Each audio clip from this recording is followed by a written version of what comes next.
Okay, YouTube, it's me, Nazarek, and this is the focus of our video today. This is actually my mom's 2000 Ford Expedition. This truck recently got painted. If you notice, this little bit of tape here is actually from the car wash. This whole freaking thing, ignore that. That doesn't exist right now, YouTube.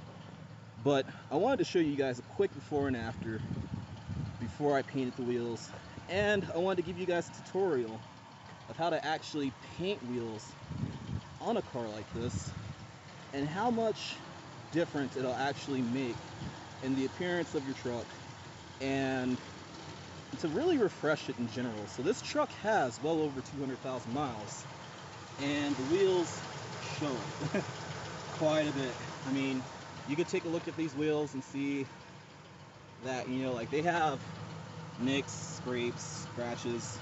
The center caps are completely stock and they're from 2000. But if we walk around here, you can actually see that, you know, like they're showing their age quite a bit. Like everything on this wheel looks bad except for the center cap, which means that Ford actually spent quite a bit of money making these little plastic center caps something to hold up to the elements. But this one's really bad. Like, look how bad this one is. Look at that. That is so bad. I mean, look at this giant discolored gash in it. And this thing doesn't get curb rash very easily. The tires just look that flat, bad on the bottom. But today we're gonna do a before and after of how this truck looks overall with just something as simple as the wheels being done, because it looks pretty decent now. It just got painted. I mean, if you look at that, that's really clean. And it's only, what, 4 months old? So anyway, stay tuned. I'll show you guys how to make your wheels awesome again. And feel free to like and subscribe if you guys actually like the video. This is Nazarek. Feel free to like and subscribe. Deuces. Okay, first things first. You need a star wrench. You don't have to have a star wrench, but if you have multiple vehicles, which we do, a star wrench comes in handy, so you don't have to actually grab the car's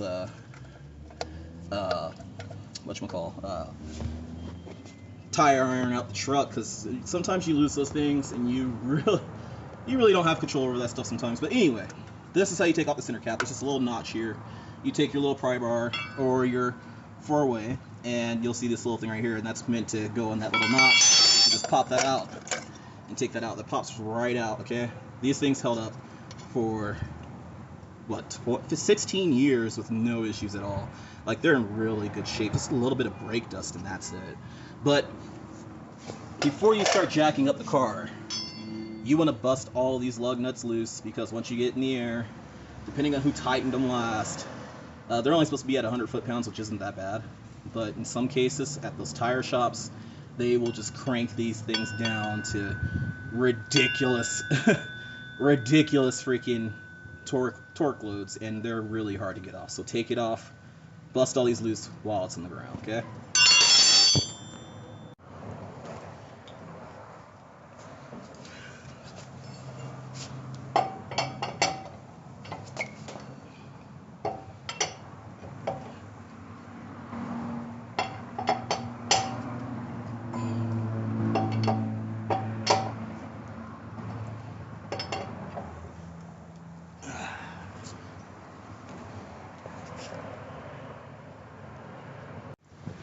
Okay, so as far as jacking this up, I tried to get this in a position to where you guys can see it really good.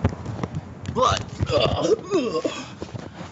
that is your lower control arm, and that's probably going to be one of the best places to jack up your truck, right on this shock mount right here. That shock bears the weight of this truck all the time, and that control arm also bears the weight of the truck all the time. So jack it up from there and support it somewhere on the lower control arm. And I'm going to show you guys that after I do it, because I don't have any type of way of mounting my Nexus on here. So people want to fucking honk right when I start making a video. I don't have a way to freaking mount my Nexus so you guys can see this while I do it. But I could bring you guys back after I do it. So I'll bring you guys back after I get it jacked up. Okay, I'm gonna show you guys where I jacked it up from. This is my old ass Duralast 2.5 ton jack, and you can see right there, like I pointed out to you guys, right there, that's on the joint, the actual pivot for the shock, not the nuts that are by it, the pivot for the shock, and that's in that's in the lower control arm. But if you look at the tire, it's only like an inch off the ground. And that's all you need. You don't need to jack this thing 30 feet up in the air to get the tire on, okay? And I say that mainly because people die under cars, you guys. Like, they really do. And sometimes it's not because the equipment's bad. It's because people make bad decisions. When I say bad decisions, I mean, like, it'll be alright. I've used that jack for 10 years, and it's never failed me. And guess what? Eventually that jack fails and they're in a bad situation. So anyway, that's just a little safety tip, because I think it's overlooked a lot on videos where people are modding their cars. But let's take a look at this wheel before we start, and I'm going to show you guys the process after you get this wheel off. Get it washed up, okay?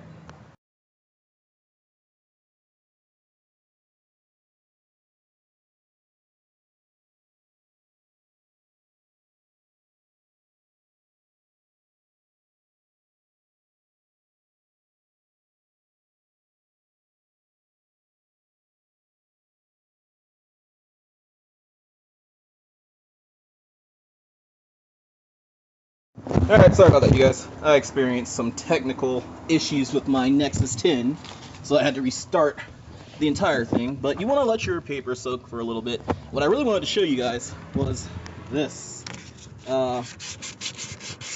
This wheel, the paint on this wheel, is just really coming right off. Now, this is what you want to do, okay? You want to get anything that you can feel out. You're going to see stuff, but you're not going to be able to feel it, okay?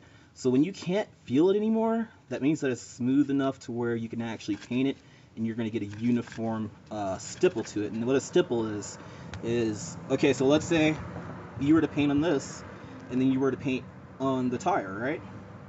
Obviously, these two are going to look different, even though they're the same color, because they're two different materials. And that's what a stipple is, okay? A stipple is how the paint looks after you paint the surface. So we're going to do this whole wheel. I'm going to set you guys up on top of my sexy ass Escort right here, and hopefully the camera doesn't screw up and we can get through this whole wheel, so that way you guys can see the entire process done. I'm gonna wash this up real good and sand down anything I could feel, and then after that I'm gonna take it into the backyard, or probably actually over here into the grass, and paint it real quick so you guys can see.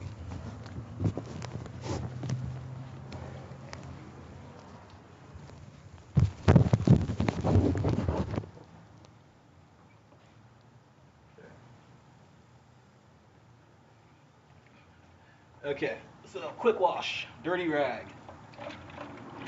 soap and water.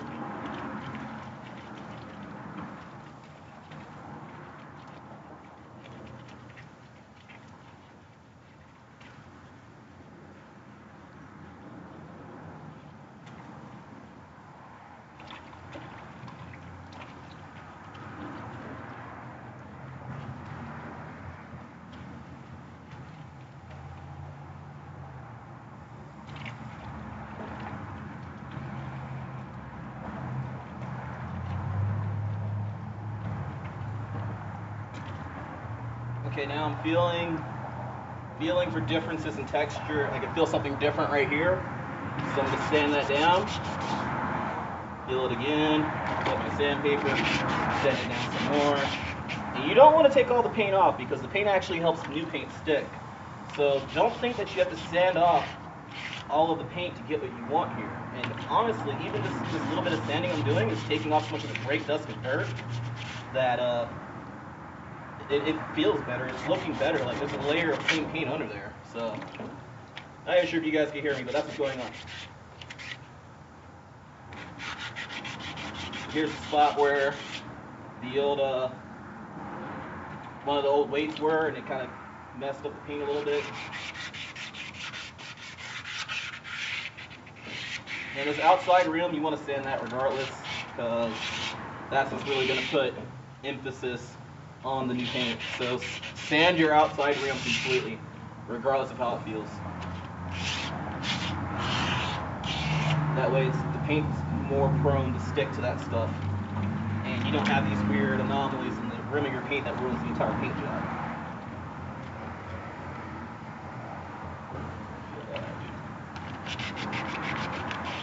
Feel the hell out of that.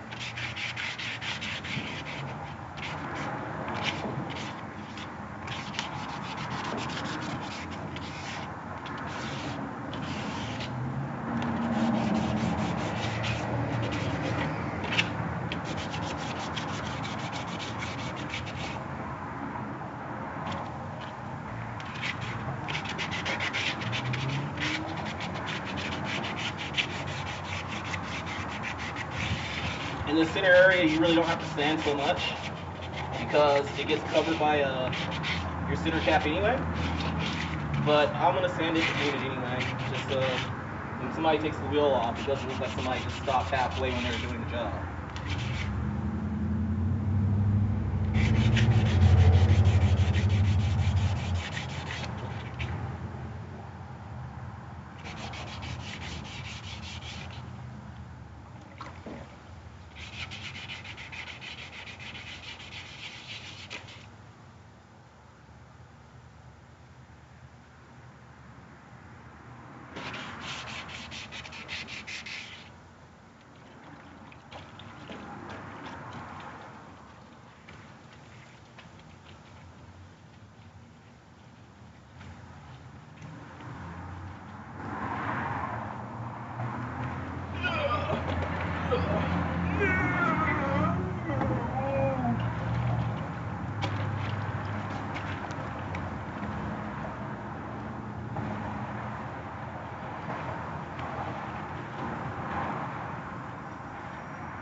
Look at that.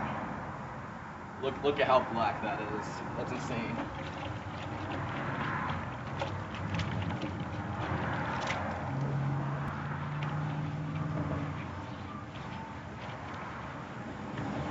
Yeah, this rag ain't gonna work for this. We need something a little bit heavier.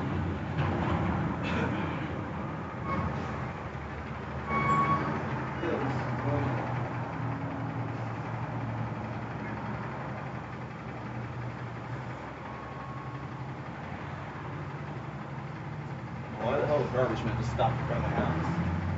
Hopefully he doesn't try to take my car away. Now jump. Yeah, you better run.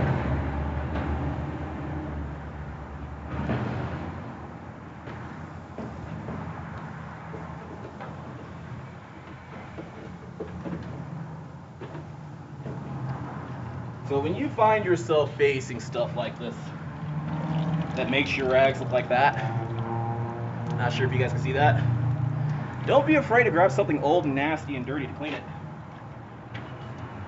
I don't think you get older and nastier and dirtier than this. Just make sure it doesn't have oil on it, which I don't think this has. It may have oil on it. In fact, I think that does have oil and grease on it. But that's why we're using soap. We're not going for perfect on the inside, we're just going to make sure that it doesn't ruin the outside as soon as water touches it. As soon as we touch it.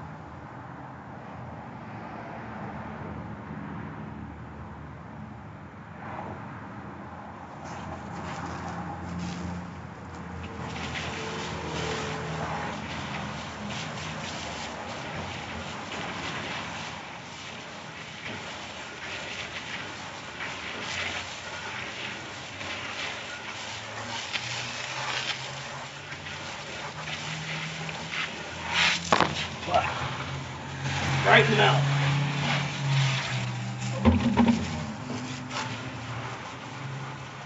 That's what she said.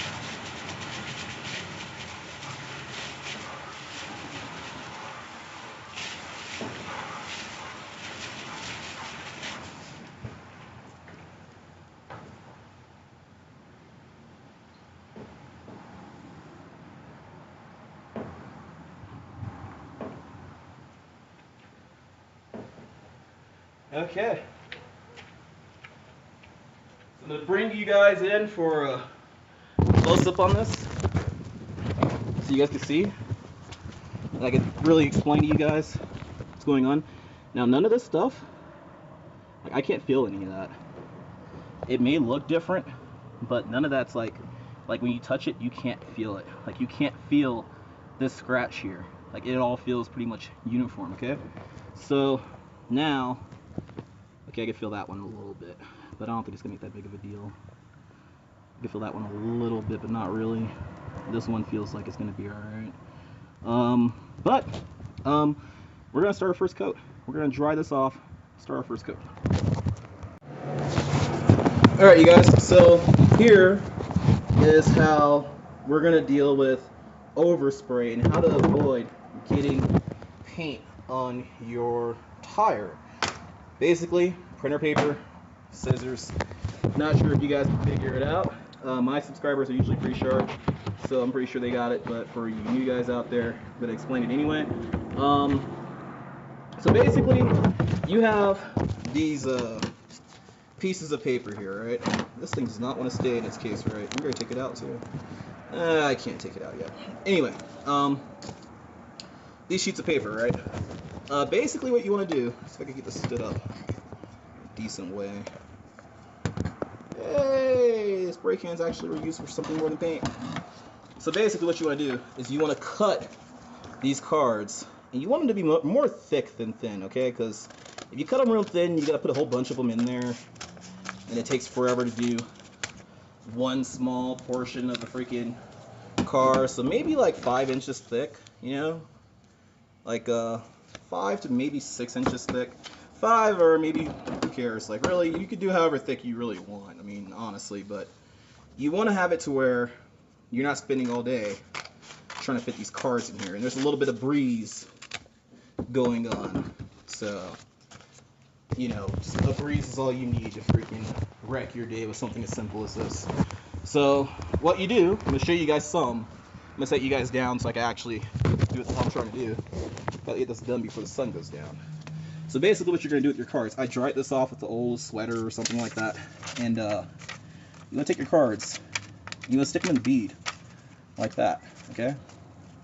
Now these might actually be a little bit too fat because they're not fitting in there well. But that's what you want to do, all the way around. Sometimes if your paper is too thin, I thought this was thicker than what it is, use a couple of those cards to fit in there.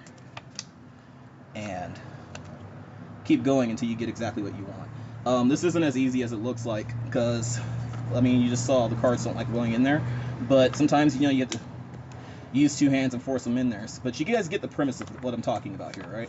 So anyway, that's how you're going to protect the rest of the tire from getting sprayed. And you go all the way around, and you want to overlap these like this, to where you have one here, okay, and then you have another one right next to it, but they're overlapped, okay? So you want to do that all the way around the whole rim, and then after you do that, you can start painting. So let's start. Put you guys back up on top of the Outlaw Star.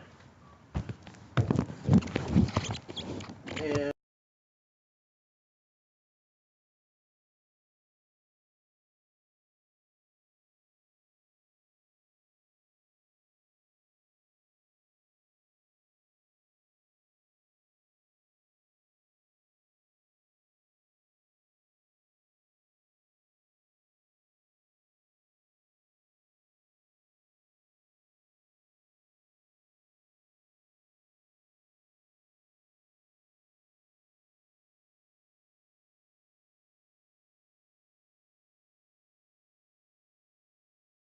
alright, so before you start painting, you need to test. So I use 2 different colors here.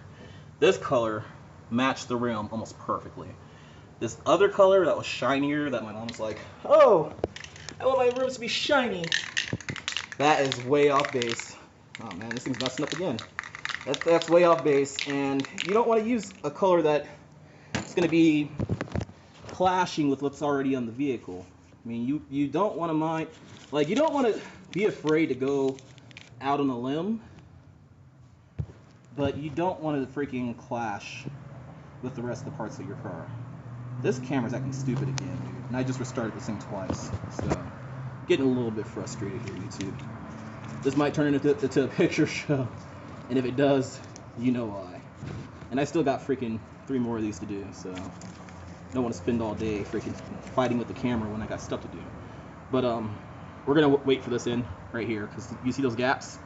That's all gonna get on the tire. It's gonna be really hard to clean off. So we're gonna go over here, start this first, and then come back. So let's wipe that shit off so it doesn't ruin my paint. Get it completely off. And if you have to, use a little bit of spit to make sure you weren't eating anything greasy before. Realistically, you should use a degreaser or something without any type of residue. Brake cleaner works really good to clean stuff like this if you want things to dry up without a residue. But this is the first coat. First coat is super light. And when I say super light, I mean super light. You guys see how well that's covering, right? Okay, here. Perfect example. How well this covers.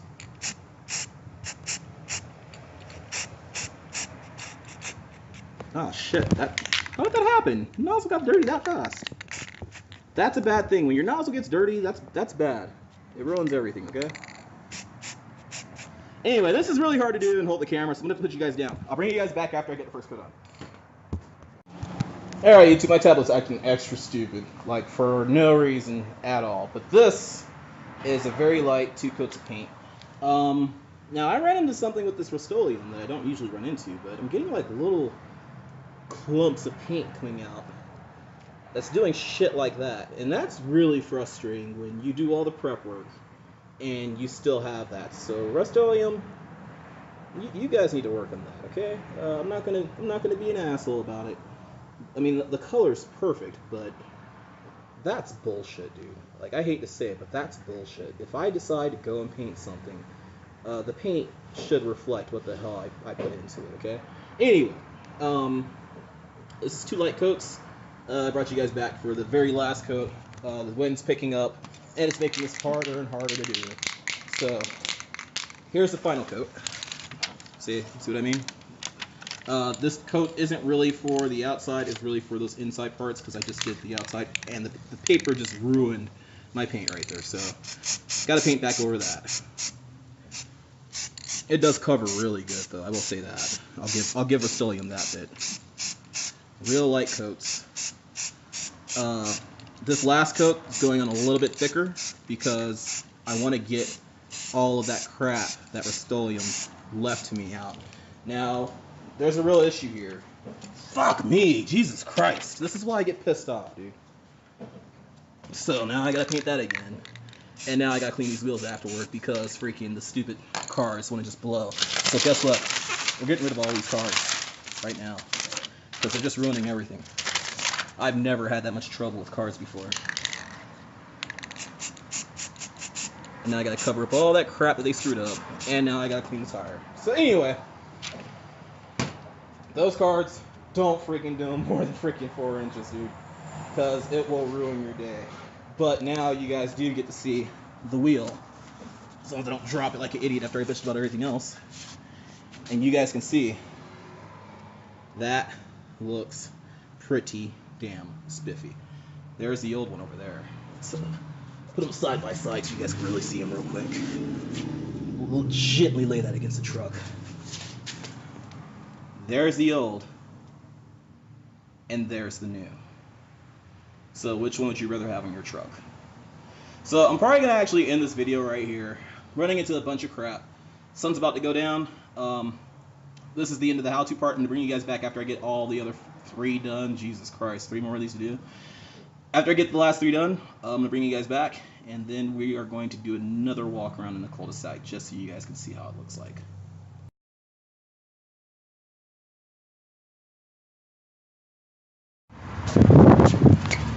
Very often, you'll find people complaining about live rear axles. But look, both tires are off the ground, and I have both my jack stands under that. Take that, Motor Trend. Alright, YouTube, here's a quick caveat for this video.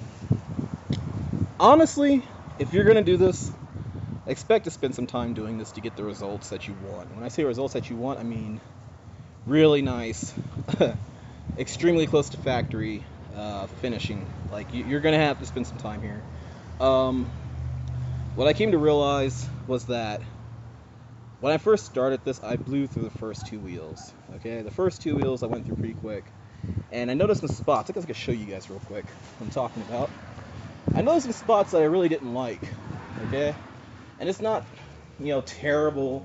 The average person probably won't notice it, but just little shit like that. How you can see that texture right there? Little things like that. That's all spray can. I can't do anything about that right now. But even that right there, like, you could just see little bits all the way around this, okay? And that is from not taking the time to really sand this down to a point to where that's not going to show up, okay? So what I was saying before was the way to sand these wheels is to actually feel for, a difference in texture. When I say a difference in texture, I'm not saying like this feels different from this. I'm saying the transition between the textures, okay? So when you feel between these two, actually these three, you shouldn't feel any ridges, okay? Those things that you're seeing over on the other wheel, those were all ridges from not sanding this down properly and taking the time to actually feel this and sand over every bit. Now, the sun's pretty much going down now, and I still have 2 wheels to do, and I'm doing 2 at a time. But like I it's almost like when I started out with this video, I wanted to knock this out in like an hour. Okay, an hour is not realistic. Let me make sure I say that right now. If you're gonna do this, expect to spend probably 3 to 5 hours altogether making this perfect. Okay, that's if you want it perfect. If you just don't want your wheels to look like shit, you could probably get it done in an hour, and it'll look decent afterward, but you'll probably look at them after you're done, and you won't be very happy because you know it could be better. And that's kind of where I'm at right now. So those other 2 wheels I'm going to end up doing again, and I'm just going to take my time. Like, the sun's already going pretty much down, and I'm going to have to wait until tomorrow to actually do my second walk around, my after walk around. But for right now, I think I'll be happy just to put these wheels back on the truck once it's done and painted and all that crap, and not have to come back to it, and not have to touch them again. That's what I want. I'm not sure how else to say that, but I mean, holy truck, dude. I mean, it's like you gotta really take your time with this, and it's almost like I'm not sure if anybody else watches those old Mike Tyson fights on YouTube, but it's almost like I feel like that right now. I feel like how it is when when you get in a fight. 'Cause, I'm pretty sure other people have been there before. I'm not the only person who's ever been in a fight before. But like, when you first start off, you think, I'm just gonna walk in and knock this motherfucker out. Or I'm gonna walk up and I'm gonna knock this motherfucker out. Or I'm gonna knock this motherfucker out and he's gonna go down and everything's gonna be gravy and I'm gonna be a champion and blah blah blah blah. And I'm bad. I'm awesome. And then you get the reality check that the guy at the other end of the ring is no pushover. He's not some guy you could just walk up and slap across the face who's gonna fall on the ground and cry. And you realize, okay, I'm gonna have to work for this. So that's what I'm trying to say. In short, is that if you're gonna do this, expect to work for it. Okay. And that's what I'm really showing you guys how to do, how to work for it. That way you don't have to spend some money getting somebody else to do this. And if you get somebody else to do this, they're not going to do this for less than like $150, okay? They're not. And if they do, it's because they don't know any better, they're too nice, or you're, in essence, just taking advantage of them. I hate to say that, but that's what you're doing. If they're doing it for anything less than like $150, actually, if they're doing it for anything less than $150, you're getting a steal, dude. Unless they do a really shitty job. But if they're gonna do this perfect, they're gonna make it look real nice. Yeah, expect to spend some money. I heard that BMW wheels cost about, I don't want to say $800. I don't want to say $800, but I want to say $800. I think that's what it is to actually properly refurbish a set of factory BMW wheels from their E39 series. No, actually the E36 series. So that's not even like the top of the line BMW. BMW guys hate the E36. So I mean, expect to spend time here, and the time you spend here, the more time you spend at this point the better your results are going to be. So, I'm only going to do this half-ass still. Like, when I say half-ass, I mean, it doesn't have to be perfect. This isn't a show truck. I just want it to look decent, and I want the truck to not look crappy and ghetto going down the street. So, yeah, see, I can still feel a lip right there. So I lightly, and I'm putting light pressure. If I had 400, maybe even 750, I could probably use more pressure, but I'm using super light pressure here because it's 220 and it's ripping the paint right off. So what I'm trying to do is blend, or I'm not sure if you guys have ever heard the term feathering, but I'm trying to feather these together to where the transition from this black paint or the silver paint to the black paint, and then there's actually another coat of, or there's actually a solid bare metal underneath. I'm trying to make it feel to where it's all one coat. You can't feel the transition between the three, and that's how you're going to get your perfect finish for your wheels. And you just keep on doing it. Like, that feels better already, but still feel that stuff. So, and this is like finger weight, people. Like, I'm literally using like the weight of my fingers to sand this stuff because it's so delicate. It's so quick to come off the wheel, which is kind of a surprise that it's been on here for so long. Like, this truck has been through quite a bit. If they would have took this off road, these wheels would look 10 times worse. Yeah, I'm still feeling that too. But like, I'm not gonna get everything. I know I'm not gonna try to. But I just wanted to let you guys know. Like, I think this is gonna be a separate video. With the other video, I kind of give you guys the basics, but I want to put emphasis on how to get really good results. I did this with my Escort, and those wheels weren't painted, so when I sanded it down, I was really just sanding off any of the road grime and stuff, so those came out good anyway. But when the wheels are already painted to begin with, you have to go through this. And if you want it to look good, you want to take your car to shows, and you want to spend minimal money doing it, or you don't want to go broke doing it, because I mean, $800 to refurbish some wheels is pretty pricey. You could buy some wheels for that price. This is the way to go. This is how you do it.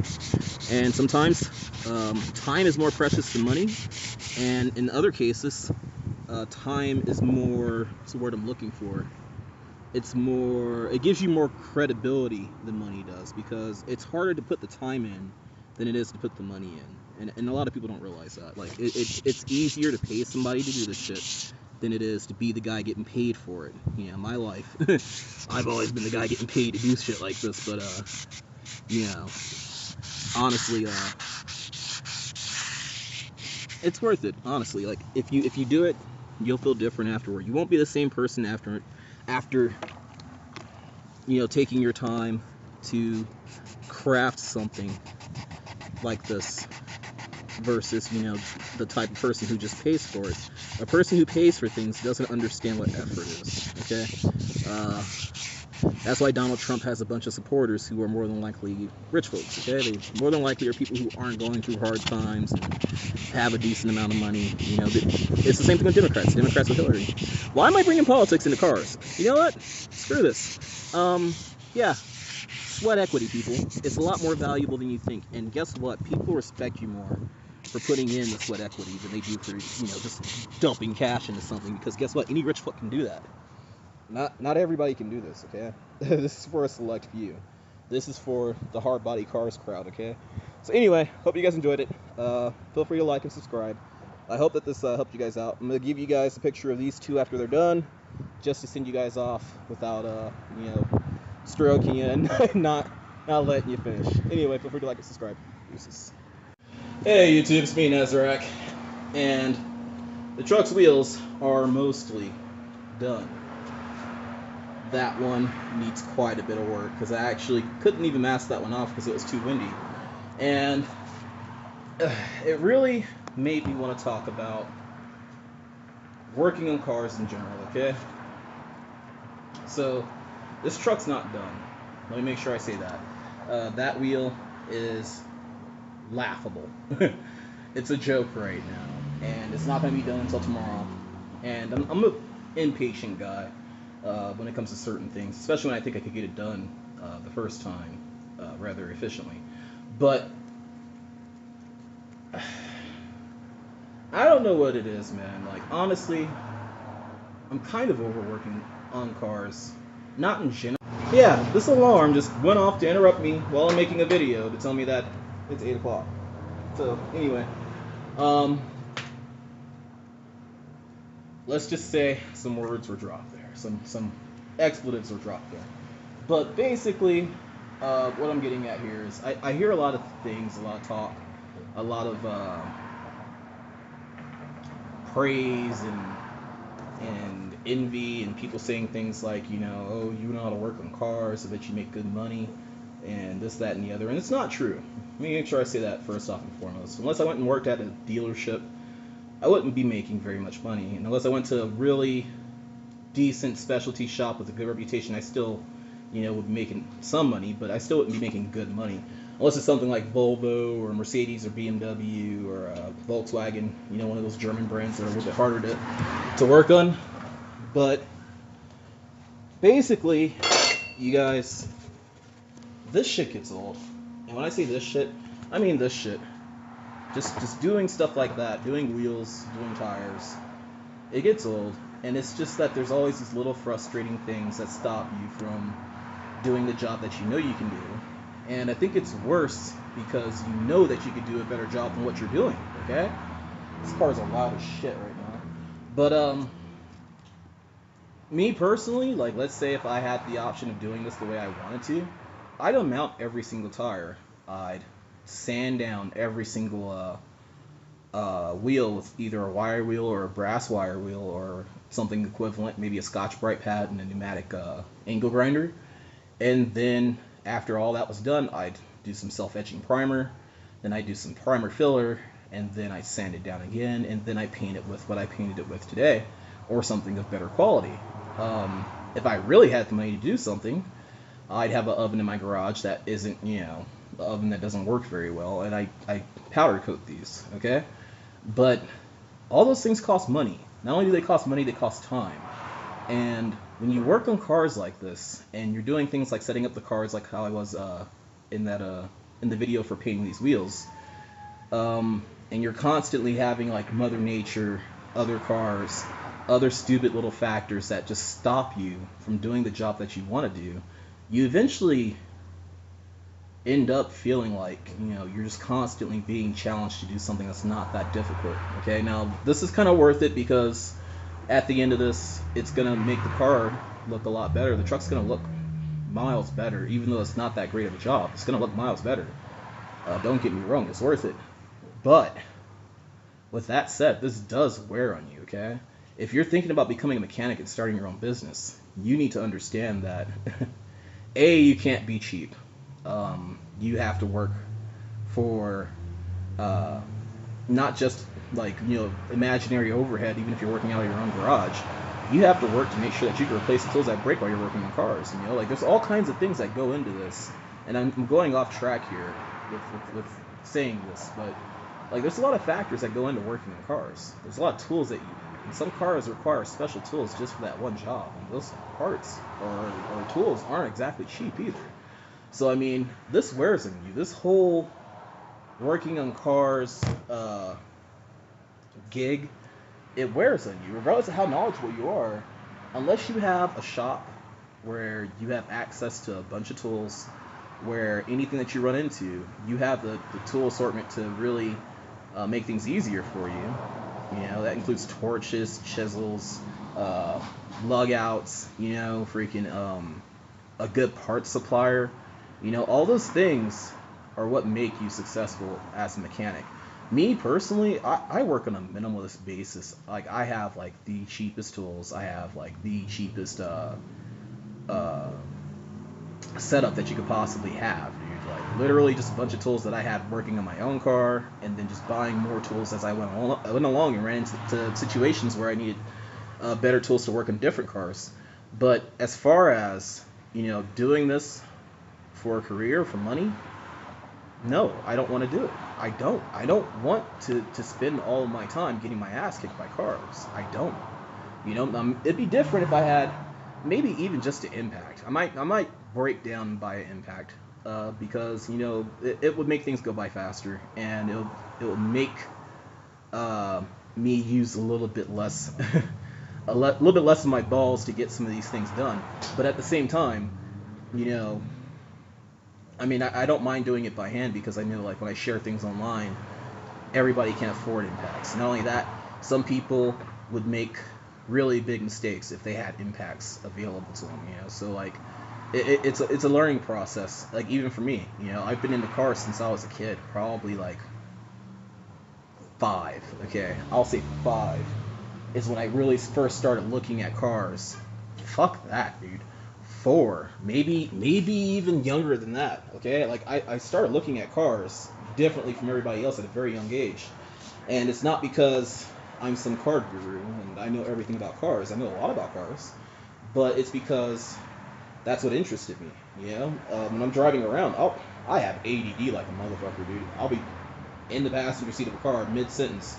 If I see a strange car, like I saw like I want to say a TBR, but it couldn't have been a TBR. I saw something crazy today, and I couldn't say what it was because I knew the body shape because it's a very specific body shape, but you can't just like pin it down. It almost looks, the taillights, just to give you guys an example, and you can Google this, the taillights are reminiscent of the Tuscan Speed 6, or even the Alfa Romeo. I want to say Atlantique, but that's not it. I know that's a completely different company. Atlantique has its own cars. They have the 400 GT and I think the 600 GT. 400 GT is way better, according to Gran Turismo 2 anyway. So I mean, anyway, doing this shit gets old. And when people are always kind of nickel and diming you, people bring you cars that they don't give a shit about. I was just talking to my mom earlier today about how, this guy had this 2015, 2016 Nissan Sentra, and it looked like he hadn't washed it since he got the car. And it was a white car. And if anybody out there knows about cars, black cars are the hardest ones to keep clean, and white cars are the ones where you can go a month without washing it, and you could hardly tell. Okay, the owner will walk up and be like, "Oh my god, my car's so dirty," and you'll be like, "Your car looks really clean," and then they'll wash it and you're like, "Oh my god, your car looks fucking phenomenal." Okay, that's why white's one of the best colors in cars. But make a long story short, it's like when I see people like that, I get frustrated. Like I lost my shit when I saw that today, and it was because I could imagine that guy bringing his car to me and rushing me to fix it when he's too fucking lazy to even wash it. God knows if he's changed the oil. God knows if he's freaking changed his brakes, changed his transmission fluid, changed his his spark plugs, ignition wires, whatever, okay? God knows how he is on maintenance if he can't even wash the fucking vehicle, okay? So I got a little bit upset, and a bunch of expletives slipped through my mouth, and he was a bunch of expletives, because I know somebody's gonna have to go through that, and I don't want it to be me. This bump is on my forehead. It's just like accentuated by this light. Still there. But yeah, this is almost done. This actually looks pretty decent. That wheel that you guys can't see because it's dark is a joke. I almost don't want to drive it out the garage looking like that right now, but I'm tired. I've been at this since maybe 5, 6 o'clock in the afternoon. It's 8:30 now, and I'm still barely putting the fucking wheels back on the car and getting it on the ground. And I put the wheels back on, they were wet. Okay, I half-assed it. I half-assed the freaking, my bad. I half-assed the sanding job on that, on every wheel, except for one, and I still didn't even do that one to the extent that it really needed to be done. So I mean, if you're gonna get into this, expect to put some sweat equity in this, you guys. Like, expect to spend time, and that's what really generates the respect from other people who have also spent the time. This is what people, and I hate to call out names, but Rob Dom, Super Speeders Rob, I think they're two different people, but I mean those guys, that dude in blue, those guys, like, I'll give Patterson a break because he's actually working on his car, but realistically, 9 times out of 10, these dudes are just spending money. Okay, that's why they can go out and buy a car for $1,000 and trash it and sleep at night with no problem, because they're not, that 17-year-old kid who had to work his ass off just to start working on his car. Okay, I was that kid. They're not freaking, the 30-year-old, who works on cars and that's his primary income. You know, they're not one of these people. They're not normal people. They're fake.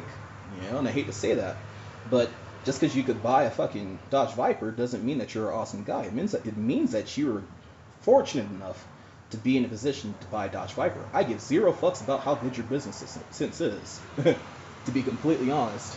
Uh, just because you decide, hey, I'm gonna get into this, I'm gonna get into that, or your dad's into this, that, or whatever, and you were successful, doesn't mean that you're as good as the people who actually have to grind out a living. Okay, and that turns into this whole political snafu, and I don't want to get into that, but that's how I feel. Super Speeders Route. I don't got anything personal against the guy, but fuck that guy. Seriously, honestly, fuck that guy. He doesn't understand cars. He understands toys. Okay, he doesn't understand hard work. He understands fun.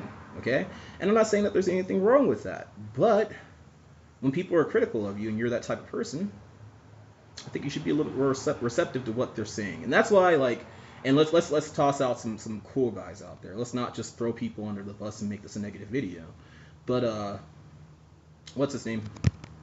One of my heroes too, Eric the car guy. That guy's my hero, dude. Like, that guy literally broke some barriers for me for a very long time until I was like 23, 24, maybe 25, 26 even.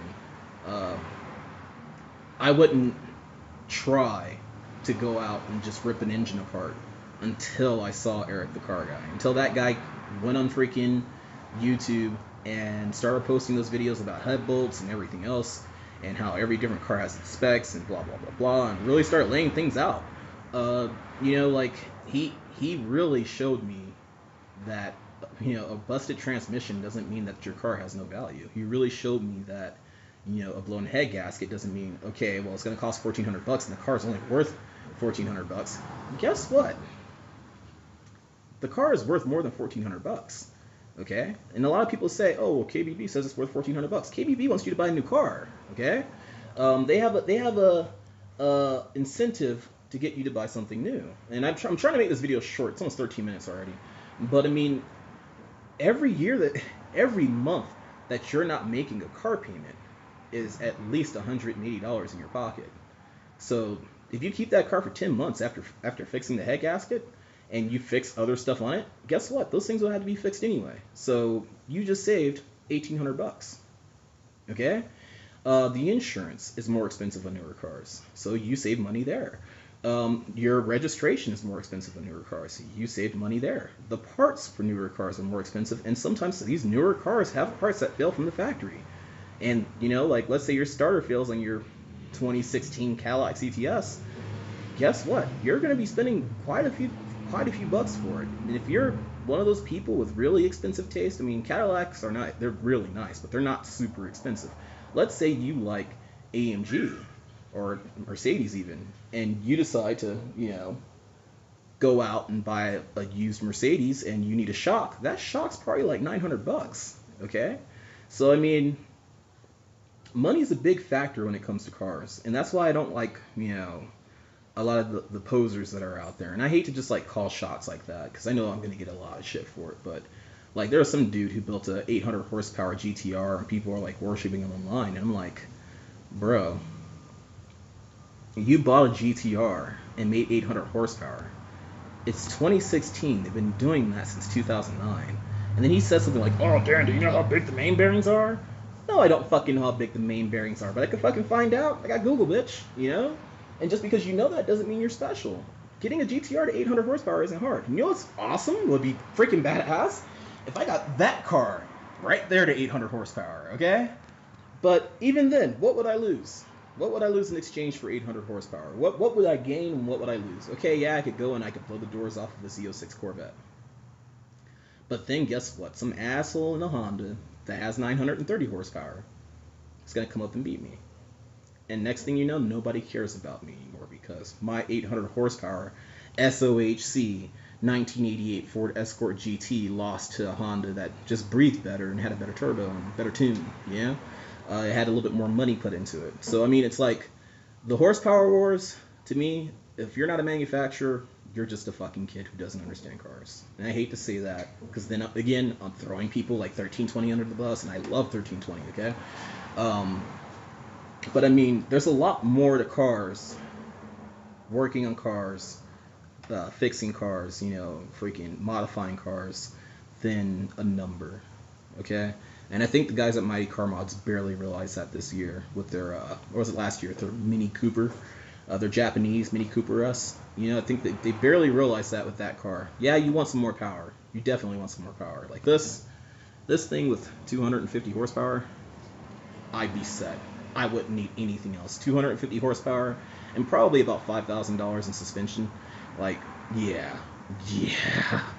that would be all I need, dude. I wouldn't need to beat a Ford Focus RS or a Corvette ZR1 or something, or some Honda with freaking a turbo on it that blows up every other year. Like, I wouldn't need that. I'd have a bulletproof car that I could drive anywhere and I can enjoy every single day. And that's what cars are about. It's about making this fit into your life instead of making this your trophy. Does that make sense? Anyway, I just wanted to share that with you guys. I know this is a boring video, a long 16 minutes of me trying to have a heart-to-heart that you probably really don't give a shit about. But anyway, hope you guys enjoyed this. Feel free to like and subscribe. I'm going to bring you guys back tomorrow for the walk-around, and after I clean up... Wow. Don't do this right now. Don't be stupid. Oh my god.